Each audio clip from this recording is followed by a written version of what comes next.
തവണ പോലും IPL cup സ്വന്തമാക്കാത്ത ടീമായിരുന്നിട്ടും ഇൻസ്റ്റഗ്രാമിൽ ഏറ്റവും കൂടുതൽ ഫോളോവേഴ്സ് ഉള്ള IPL ടീമാണ് RCB അഥവാ റോയൽ ചലഞ്ചേഴ്സ് ബാംഗ്ലൂർ. IPL 2024 ഇതുവരെയുള്ള പ്രകടനത്തെ അടിസ്ഥാനമാക്കി പറഞ്ഞാൽ ഇത്തവണയും കപ്പ് സ്വന്തമാക്കൽ ഒരു സ്വപ്നമായി തുടരാനാണ് സാധ്യത.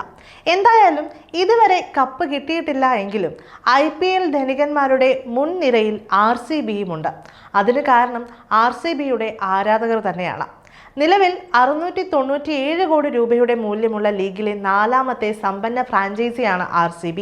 എന്നാൽ കപ്പൊന്നും നേടിയില്ലെങ്കിലും RCB എങ്ങനെ ഇത്രയും വലിയ സമ്പന്നരായി എന്നൊന്ന് നമുക്ക് നോക്കാം. മീഡിയ റൈറ്റ്സ് വഴി വലിയൊരു തുക BCCI നേടുന്നുണ്ട്. TV, ഡിജിറ്റൽ ബ്രോഡ്കാസ്റ്ററുകൾ മുഖേനയും വലിയൊരു തുക വരുമാനമായി ലഭിക്കുന്നു. ഒപ്പം തന്നെ ഓൺലൈൻ സ്ട്രീമിംഗ് പ്ലാറ്റ്ഫോമുകളുടെ വരവോടെ വരുമാനം പല മടങ്ങ് വർദ്ധിക്കുകയും ചെയ്തു.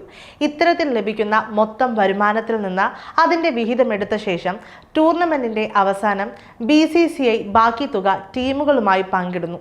എല്ലാ ഫ്രാഞ്ചൈസികളിലും കിരീടം നേടുന്നയാൾക്കാണ് ഏറ്റവും ഉയർന്ന തുക ലഭിക്കുന്നത്. IPLന്റെ 2023 മുതൽ 2027 വരെയുള്ള സീസണുകൾക്കായി 2022 BCCI ഒരു ലാഭകരമായ മാധ്യമ അവകാശ കരാർ നേടിയതിനാൽ അടുത്തിടെ RCBയുടെ വരുമാനത്തിൽ വലിയ ഉയർച്ചയുണ്ടായി. ഈ അവിശ്വസനീയമായ കരാർ RCBയുടെ ക്യാഷ് റിച്ച് ടൂർണമെന്റിൽ നിന്നുള്ള വരുമാനം വർദ്ധിപ്പിക്കാൻ സഹായിച്ചു.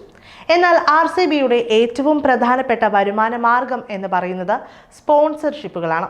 2023 ഖത്തർ എയർവേസുമായി ഫ്രാഞ്ചൈസി 3 വർഷത്തെ ടൈറ്റിൽ സ്പോൺസർഷിപ്പ് കരാറിൽ ഒപ്പുവെച്ചു. ധനകാര്യ സ്ഥാപനമായ മുത്തൂറ്റ് ഫിൻകോപ്പിനെ പ്രധാന സ്പോൺസറായി എയർലൈൻ കമ്പനി മാറ്റി 3 വർഷത്തേക്ക് 75 കോടി രൂപ നൽകി. ഈ കരാറിനെ തുടർന്ന് എയർലൈൻ കമ്പനിയുടെ ലോഗോ നിലവിൽ RCBയുടെ ഔദ്യോഗിക ജേഴ്സിയുടെ മുൻവശത്താണ്. പ്രധാന പങ്കാളിയായി ഖത്തർ എയർവേസ് വരുന്നതിനൊപ്പം മുംബൈ ആസ്ഥാനമായുള്ള ഇന്ത്യൻ ടെലികോം കമ്പനിയായ റിലയൻസ് ജിയോയും 2018 T20 ലീഗിന്റെ പതിപ്പ് മുതൽ ഫ്രാഞ്ചൈസിയുടെ പ്രധാന സ്പോൺസറാണ്. അതുപോലെ ടിക്കറ്റ് വിൽപ്പനയിലൂടെയും നല്ലൊരു വരുമാനം കണ്ടെത്താനും RCBക്ക് സാധിക്കുന്നുണ്ട്. ബംഗളൂരുവിലെ ഐതിഹാസികമായ M ചിന്നസ്വാമി സ്റ്റേഡിയത്തിലെ ടിക്കറ്റ് വിൽപ്പനയിലൂടെ RCB മികച്ച തുക ടീമിലെത്തിക്കുന്നുണ്ട്. ഒരു കപ്പ് പോലും ഇല്ലെങ്കിലും ആരാധകരുടെ എണ്ണം കൂടുന്നു എന്നല്ലാതെ കുറയുന്നില്ല എന്നത് RCBയെ സംബന്ധിച്ച് വലിയൊരു ആശ്വാസമാണ്. BCCI മാർഗനിർദ്ദേശങ്ങൾ പ്രകാരം ടിക്കറ്റ് നിരക്ക് നിശ്ചയിക്കാൻ ഫ്രാഞ്ചൈസി ഉടമകൾക്ക് അവകാശമുണ്ട്. ടിക്കറ്റ് വിൽപ്പനയിൽ നിന്നുള്ള വിഹിതത്തിന്റെ 80% ടീം ഉടമകൾ അവരുടെ പോക്കറ്റിൽ സൂക്ഷിക്കുന്നു. ബാക്കി തുക BCCIക്കും സ്പോൺസർമാരിലേക്കും പോകുന്നു. സ്റ്റേഡിയം ടിക്കറ്റുകൾ കൂടാതെ ഗേറ്റ് പാസുകളും ഫ്രാഞ്ചൈസിയെ വലിയ തുക നേടാൻ സഹായിക്കുന്നുണ്ട്. 2020-22 കാലയളവിൽ COVID-19 പൊട്ടിപ്പുറപ്പെട്ടതിനാൽ സ്റ്റേഡിയത്തിൽ IPL മത്സരങ്ങളൊന്നും നടത്തിയിട്ടില്ല. എന്നിരുന്നാലും 2023 കാര്യങ്ങൾ സാധാരണ നിലയിലാവുകയും ആളുകൾ വൻതോതിൽ സ്റ്റേഡിയത്തിലേക്ക് എത്തുകയും ചെയ്തു.